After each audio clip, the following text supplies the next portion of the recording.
आत्मवंदन सभी मास्टर्स को। दोस्तों, हमारे स्वाध्याय चल रहा है आत्मियों की भवा का। तो चलिए ध्यान गंगा में आपका स्वागत करते हैं। शुरू करते हैं। पितामह को नमन करेंगे दोस्तों। पितामह को नमन करते हैं। महाअवतार बाबा जी, नाग लक्ष्मी माँ को, माँ आदित्य शक्ति को, माँ ध्यान गंगा को कोटि कोटि नमन। विश्व शक्तियों को, समस्त दिव्य शक्तियों को, सात्विक ऊर्जाओं को, दिव्य ज्ञान को नमन करते हैं। हम हर प्रकार से विश्व शक्तियों के साथ हैं। धन्यवाद करते हैं। उन सभी को अनुरोध भी करते हैं, हे पिता परमेश्वर, हम सभी आपकी संतान हैं। हम सभी प्रेम और प्रकाश से, ज्ञान से, ध्यान से और सत्य के प्रकाश से जुड़े रहें, भरे रहें उस रोशनी से जो सात्विक है, ज्ञान की। आत्मसात करेंगे आज के स्वाध्याय के सभी प्रकार से ज्ञान को। धन्यवाद करते हैं दोस्तों। धन्यवाद दोस्तों। आज 27 दिसंबर का जो मैसेज मिले थे पितामह को, वो है शरीर और आहार धर्म। हमें अपने शरीर के प्रति सही व्यवहार करना चाहिए। शरीर को कष्ट देना अधर्म है। ज़्यादा खाना, ज़्यादा सोना, ज़्यादा आराम करने का अर्थ है शरीर को कष्ट देना। शरीर की देखभाल करना हमारा धर्म है। ध्यान करना आत्मधर्म है। पेट्रोल की गाड़ी में डीजल और डीजल गाड़ी में मिट्टी का तेल डालने से वह खराब हो जाएगी, है ना। गाड़ी में अगर मिट्टी का तेल डाल दिया तो खराब हो जाएगी, क्योंकि उसमें तो पेट्रोल डलना है। तो ठीक इसी प्रकार से हमारा शरीर भी शाकाहार भोजन के लिए बना है।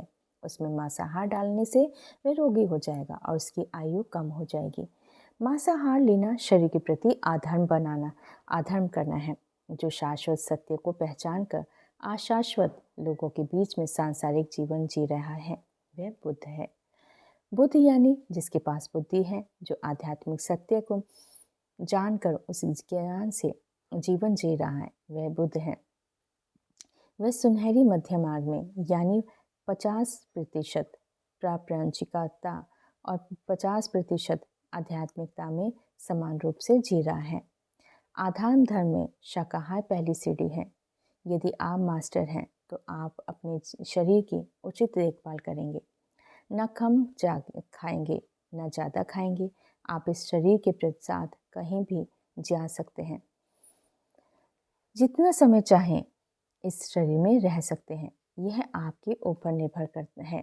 धर्म अर्थात नीति प्रयाणता, जैसे दूसरे प्राणी की देखभाल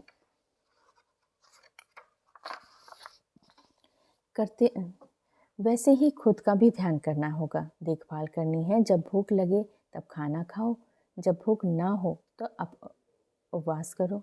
हमेशा ताज़ा व स्वादिष्ट भोजन खाना चाहिए। फ्रीज में रखा हुआ दूध, दही और फल सब्जी ही रखें। खाना बनाकर फ्रीज में रखना और खाए कई दिनों तक उसका खाना मूर्खता कहा गया है दोस्तों। इसलिए कहा जा रहा है कि सही आहार लेना ही शरीर के प्रति अपने धर्म का पालन करना है। हमें ये नहीं कि हमें बासी खाना खाना है। जितना बनाना है, जितना खाना है उतना बनाएं, जितना हो सके ताज़ा बनाएं। और माइक्रोवेव में खाना ना बनाएं, ना ही गर्म करें। माइक्रोवेव की ऊर्जा शरीर के लिए घातक है। खाने में लहसुन का उपयोग ना करें। लहसुन को नकारात्मक ऊर्जाओं के द्वारा बनाया गया है दोस्तों। उसका प्रयोग करने से शाकाहारी भी मांसाहारी बन जाता है।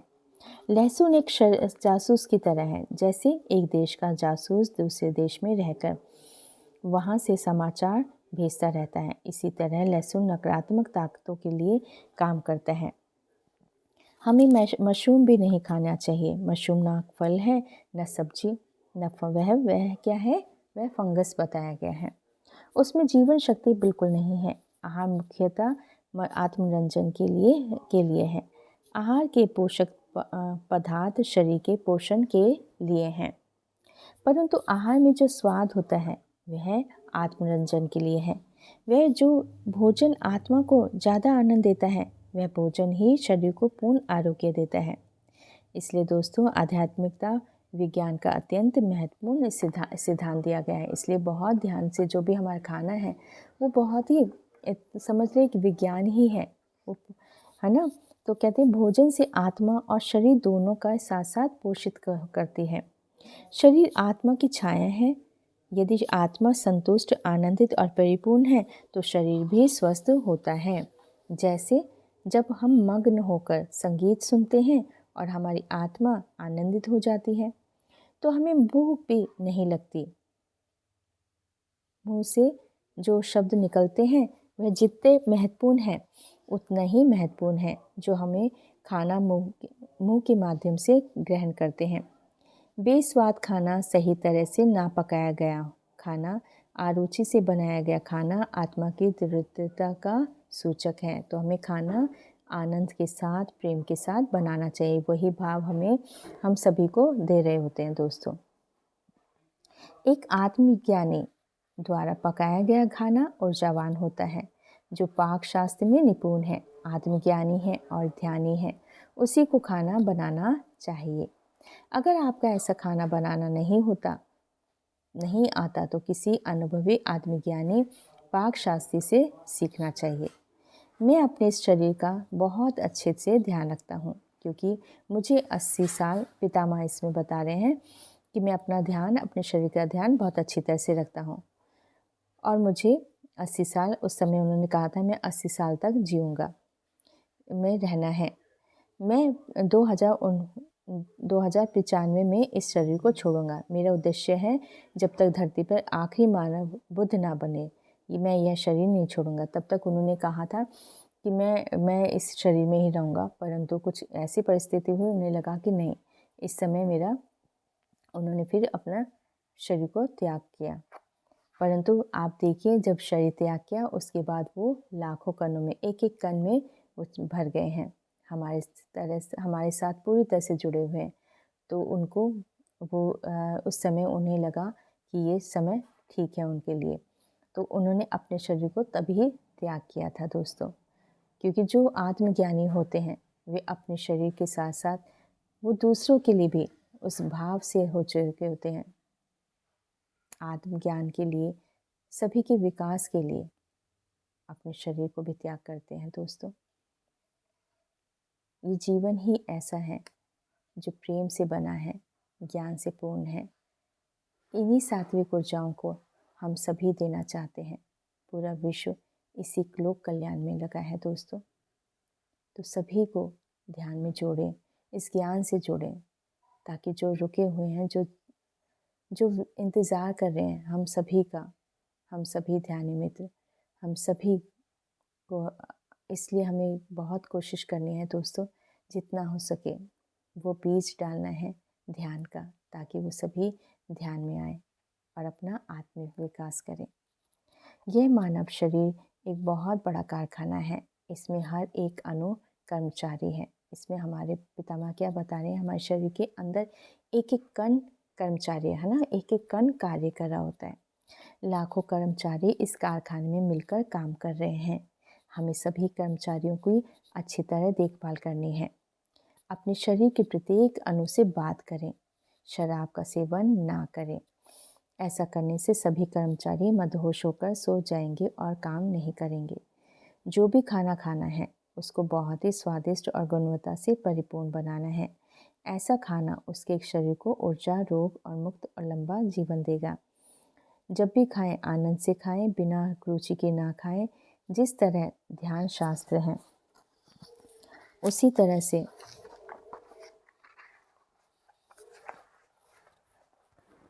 हमें लगता है कि हम सब जानते हैं, पर देखा जाए तो हमें पाक शास्त्र का भी कुछ भी पता नहीं है। पाक शास्त्र एक महान विज्ञान है। हम इस विज्ञान को नज़रअंदाज केवल जीव के स्वाद के लिए उचित अनुचित सब कुछ खा रहे हैं, लेकिन नहीं, हमें इसमें ध्यान रखना होगा, कुछ भी ध्यान रखना होगा कि हम क्या खा रहे हैं। इसी वजह से आज इतनी बीमारी फैली हुई है। अपने शरीर के प्रति आहार धर्म का पालन करें। शरीर का संबंध डॉक्टर से नहीं, खुद से है। शरीर के प्रति आरोग्य धर्म निभाएं। ध्यानी बने, शाकाहारी बने। तो ये हैं दोस्तों तो ध्यान के जो हमें पितामह ने संदेश दिए हैं कि हमें अपने ध्यान करना है, लेकिन खाने का भी ध्यान रखना है कि हमें क्या खाना है, क्या नहीं खाना है।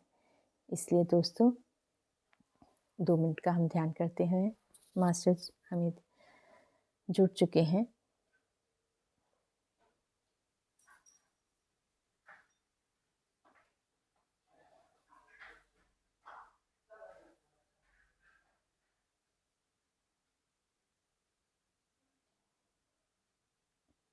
हमें आयुर्विज्ञान से जुड़ना होगा दोस्तों। उन औषधियों को भी समझना होगा। विशेष प्रकार से प्रेम से हमें औषधि से बात भी करनी होगी ध्यान में। जितना हम ध्यान करेंगे उतनी ही हमारी उन्नति होगी।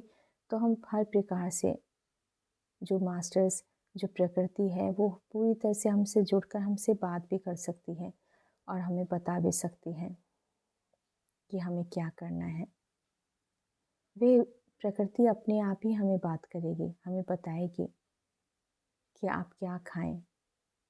प्रकृति आपको बता सकती है। उन औषधियों के नाम भी आपको पता चलेंगे। प्रकृति हम सभी को सब ज्ञान देना चाहती है, वो जुड़ना चाहती है हमसे। अतः हमें प्रकृति से प्रेम करना है, प्रकृति से बातें करनी है, ताकि हम हर प्रकार से अपने आप को स्वस्थ भी रखें और विश्व के कल्याण में सहयोगी हों। हम सब एक संस्थाएं हैं दोस्तों, जो विश्व का कल्याण करना चाहते हैं। जब ये भाव होता है तो मरुस्थल में भी फूल खिलते हैं दोस्तों। ये शक्ति है ध्यान की, माँ गंगा की। ध्यान गंगा को नमन करेंगे दोस्तों। हम सभी पशु पक्षियों को, जीव जंतु को, सभी को प्यार की ऊर्जा देते हैं। गौ माताओं को भी प्यार की ऊर्जाएं देते हैं जहाँ जहाँ पर वो हैं।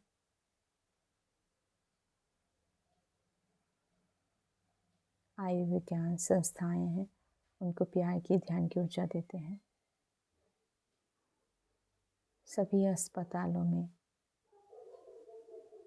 स्कूल कॉलेजों में ये प्यार की ऊर्जा देते हैं। विश्व शक्तियों को प्यार की ऊर्जा देते हैं। जो लोग कल्याण कर रहे हैं संस्थाएं, उन सभी को प्यार की ऊर्जा देते हैं।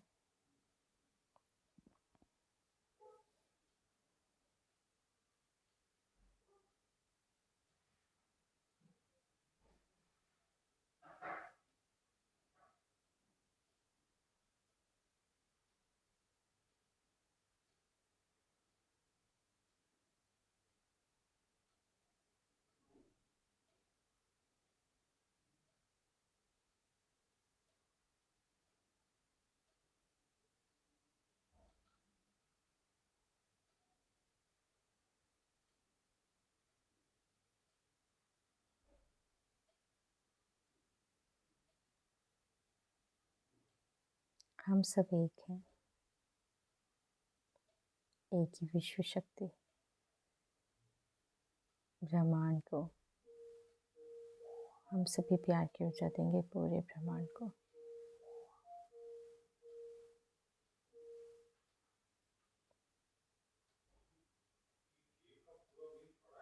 नाग लोग को नमन करेंगे, नाग देवियों को, जो विश्व शक्तियों में हमारी सहायता कर रहे हैं, इस पूरे विश्व की सहायता करते हैं। उनको कोटि कोटि नमन करेंगे।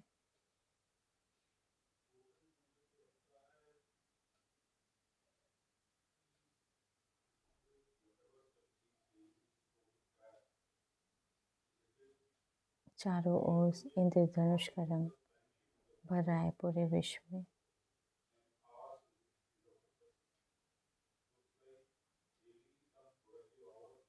श्री गणेश जी की दिव्य ऊर्जाएं, प्रेम की ऊर्जा हम सभी की मूलाधार चक्र में स्थापित की जा रही है। सातों रंग, दिव्य प्रकाश जो हमारे ब्रह्म रंग से अंदर जा रहा है और आज्ञा चक्र पे त्रिपुण लगा हुआ, त्रिनेत्र,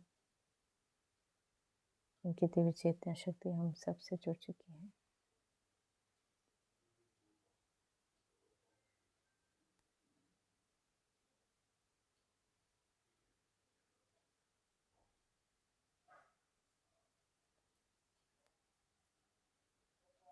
धन्यवाद करेंगे।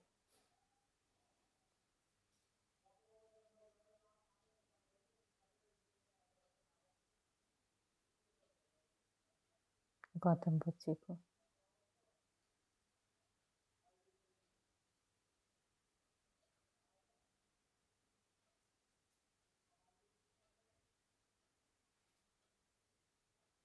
आते हुए सांस जाते हुए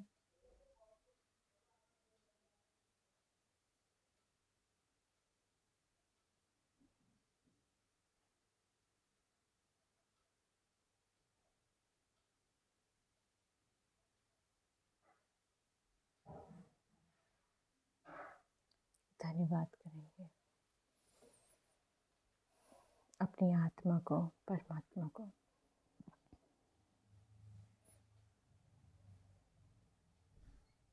स्वीकार करेंगे समस्त ज्ञान को जो हमें दिया जा रहा है विश्व के कल्याण के लिए। सूर्य देव को नमन करेंगे, उनकी दिव्य ऊर्जाओं को, शक्ति को धन्यवाद करते हैं। अपनी सांसों को, हमारी सांसें दिव्य सांसें हैं जो एक एक कण में जा रही हैं दिव्य शक्ति बनकर, विश्व शक्ति बनकर।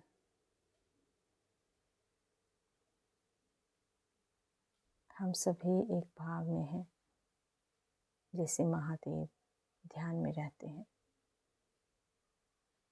हम उनकी चेतना शक्ति से जुड़ चुके हैं।